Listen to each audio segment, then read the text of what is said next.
लेकिन बात नहीं बनी, वो स्टार न्यूज पर चला गया और फिर वो स्टार न्यूज पे गया और अमिताभ बच्चन को लिया गया और वहां से उनकी जिंदगी दोबारा पटरी पर आई। वरना ये नेपथ्य में चले गए थे, पर्दे के पीछे चले गए थे।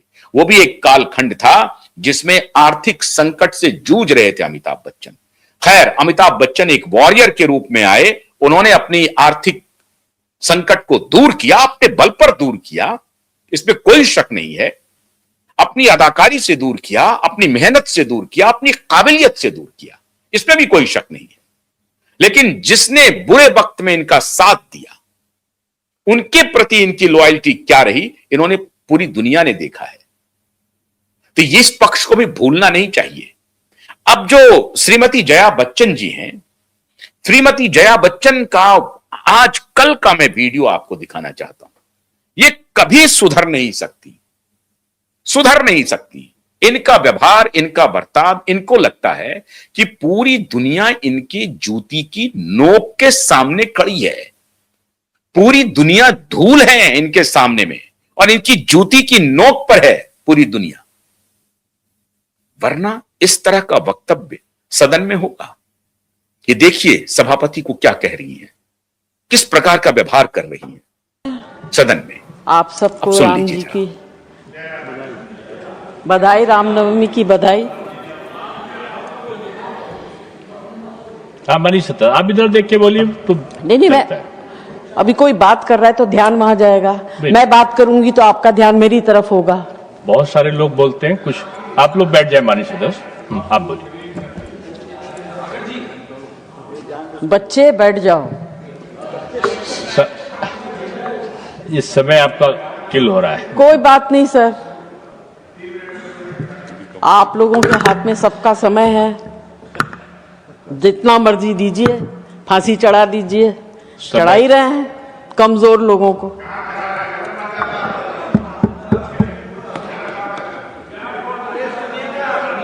आप समय का सदुपयोग करें। आप मुझे टोकिए, नहीं, मत टोकिए सर। उनको तो मैंने पहले बोला कि अभी कोई बीच में नहीं बोलेगा, कोई बीच में तो नहीं वो बोलेगा। आपकी बात नहीं सुनते हैं तो उनके ऊपर कार्रवाई करिए। आप कुर्सी पे बैठे हैं, कभी इधर के नहीं सुनते हैं, कभी उधर के नहीं, तो समान विचार होगा। कभी की बात नहीं कर रही, मैं अभी की बात कर रही हूँ। मैं कभी की बात नहीं कर रही। नहीं, टाइम कैसे चला जाएगा? I will go to the well. You can not take my time. विषय कल देख रहे हैं, ये कह रही हैं सभापति को, मैं कभी की बात नहीं कर रही हूं, मैं अभी की बात कर रही हूं। यह है इनका आचरण सदन में।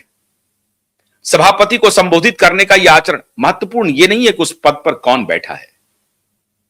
दिनेश शर्मा हैं और इनसे किसी भी सूरत में 3 टाइम्स काबिल होंगे, इनसे कम से कम, जया बच्चन से कम से कम पढ़ाई लिखाई के मामले में। वो खुद पोस्ट ग्रेजुएट हैं, डॉक्टरेट हैं, लखनऊ के मेयर रह चुके हैं,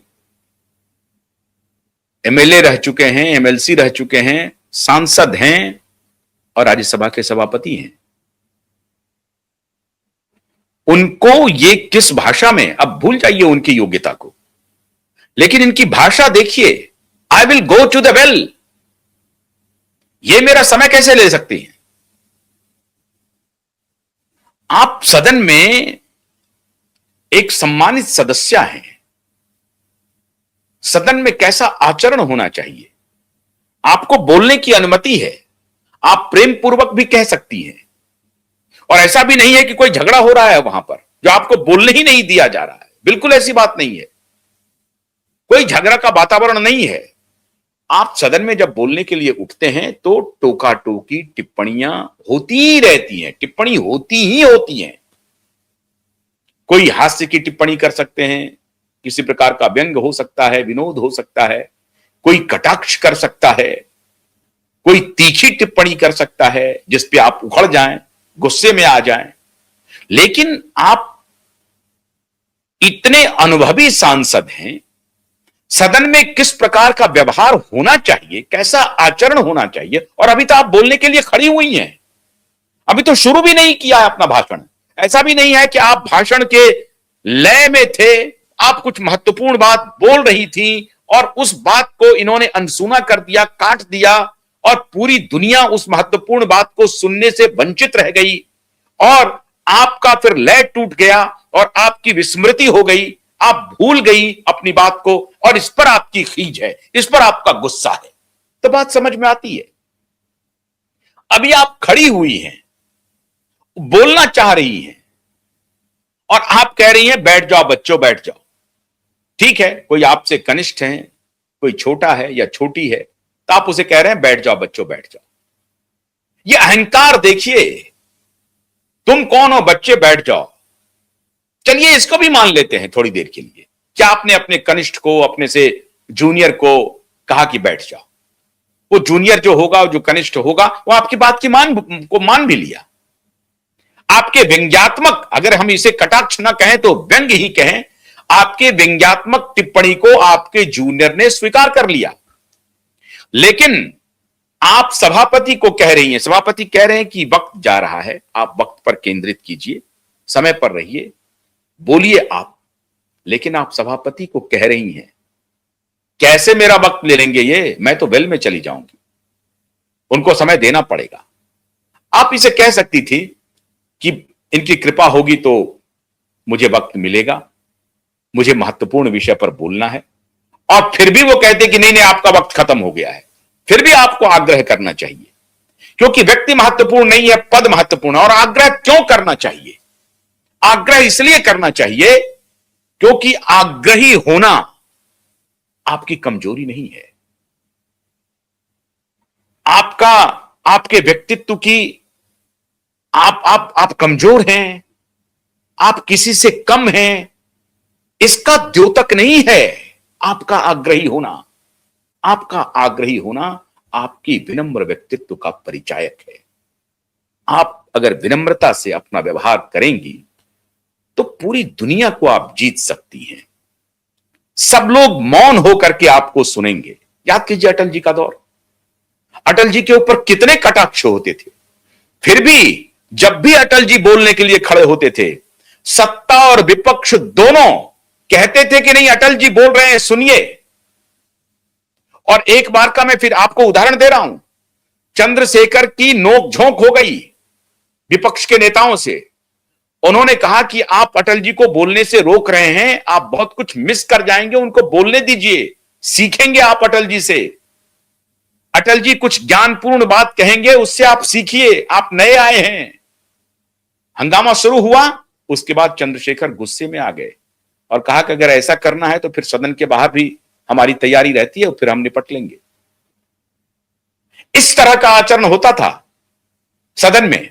अब सदन में जया जी जैसी नेत्री हैं, तो इनका यही रूप आपको देखने को मिलेगा। और यह गुरूर सिर्फ इसलिए कि वो अमिताभ बच्चन सदी के नायक, अरे सदी के नायक तो हैं, एक से एक नायक आ रहे हैं और जा रहे हैं। सदी के नायक, सदी के नायक, सदी के नायक कहा जा रहा है। मैं फिर कह रहा हूं कि बतौर नायक उनकी सराहना जितनी भी की जाए कमी है। उनके नायकत्व में कोई कमी नहीं है, उनकी अदाकारी में कोई कमी नहीं है। वो एक कलाकार, बेहतरीन कलाकार है, हर तरह से बेहतरीन कलाकार है। सदी के नायक हैं, मैं भी स्वीकार करता हूं सदी के नायक हैं। लेकिन सिर्फ सदी के नायक होने की वजह से आप उनकी पत्नी हैं, और अगर कोई लिख दे जया अमिताभ बच्चन तो उस पर लड़ाई करना शुरू कर दें, यह भी आपको गंवारा नहीं है। आप अपने पति के नाम को अगर पूरा कह दे कोई, और वो भी कोई ऐरू गैरू नहीं कह रहा है, सभापति महोदय कह रहे हैं कि जया अमिताभ बच्चन, यह आपके पट्टी पर लिखा हुआ आता है जया अमिताभ बच्चन। यह नहीं कि कोई राह चलता हुआ कोई व्यक्ति कह रहा है जया अमिताभ बच्चन। सभापति सदन की गरिमा के साथ आपका जो पूरा नाम है उसको वो बोल रहे हैं। उस पर भी आपको आपत्ति हो गई थी। आप जया अमिताभ बच्चन ना कहें, आप उनको जया बच्चन कहें, फिर भी आप उसको मर्यादा में कह सकते थे। लेकिन इस पर भी आपत्ति है। यहां सदन के सभापति कह रहे हैं कि आप अपने समय पर फोकस कीजिए, वक्त की कमी है, बहुत सारे वक्ता हैं, आप बोलिए। सदन में ऐसा ही होता है। सदन में कह रही हैं क्या मजाल है, मैं वेल में चली जाऊंगी, मेरा वक्त कैसे ले लेंगे, ये मेरा वक्त कैसे ले लेंगे? क्यों? मैं जया अमिताभ बच्चन हूं, मैं जया अमिताभ बच्चन हूं, मैं तो वो हीरोइन रही हूं जिसके लिए पूरी दुनिया पागल हुए पड़ी है, पूरी दुनिया पागल है। मैं वो हीरोइन हूं साहब, मुझे कौन, मेरा समय कौन ले सकता है? अरे साहब, ये आपका बॉलीवुड नहीं है, वहां कैमरा नहीं लगा है। वहां कैमरा लगा है आपके आचरण को देखने के लिए, वहां आपकी एक्टिंग देखने के लिए कैमरा नहीं लगा हुआ है। आप वहां कुछ पॉलिसी पर बात करिए। इतना अज्ञानता की पोटली है जया भादुड़ी बच्चन। इन्होंने सदन में कहा कि मैं उस इंडस्ट्री से आती हूं जो हाईएस्ट टैक्स पेयर है। इस पर मैंने कई महत्वपूर्ण शो किए हैं। हाईएस्ट टैक्स पेयर हैं, इन्होंने कहा सदन में। यही है इनका ज्ञान। 2 कौड़ी की बॉलीवुड वो हाईएस्ट टैक्स पेयर है। बाकी इंडस्ट्री के जो लोग हैं, जितने कॉर्पोरेट हैं, इंडस्ट्रियलिस्ट हैं, वो तो कोई टैक्स पे ही नहीं करता है, वो तो टैक्स इवेजन करता है। चौथे पांचवें पर भी इस इंडस्ट्री का नाम नहीं है टैक्स पेइंग में, लेकिन ये सदन में बोल रही हैं ये हाईएस्ट टैक्स पेइंग है। मतलब ये दिखा रही है कि हम पैसे वाले कितने हैं, हम कितने पैसे वाले, हम कितने अमीर हैं। इसलिए हम अमीर हैं तो मुझे कोई रोक नहीं सकता है।